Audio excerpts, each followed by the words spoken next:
Alright, so now that we got the Rose engine all configured, we're going to turn on the map editor. And we're going to start making a map.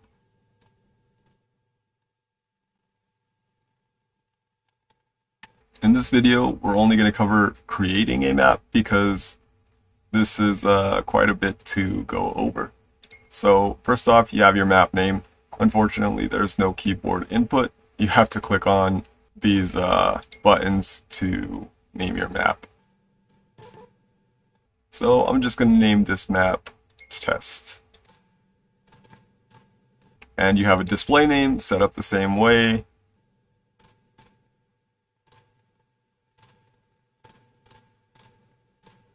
Then you can choose your tile sets that you're going to use for this particular map.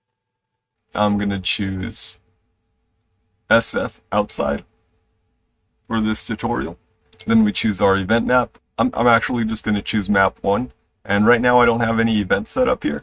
If you look in the back, there's nothing here going on. But that's okay. I'll add events in a subsequent video.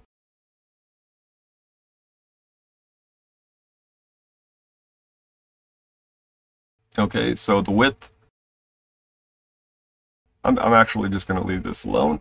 You can change this to increase the width of your map. The height, and again, this is true height in 3D space. Now we have depth, which this one covers the distance our player can walk forwards and backwards.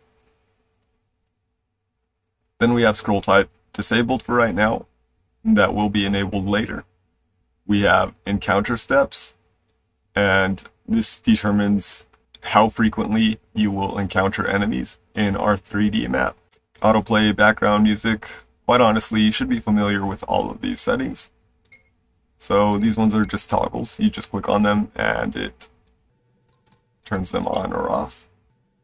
Background music, you can search for the file name that you want to play. You can change the volume, the pan, and the pitch as well. I'm going to leave them at default. You can do the same for background sound. I'm not going to set up a background sound for our battle back. I'm just going to leave this blank. You can disable dashing in our 3D map. And you can set up a parallax image. And the parallax image is now in 6 parts. So it's not the traditional parallax image because we are using a skybox.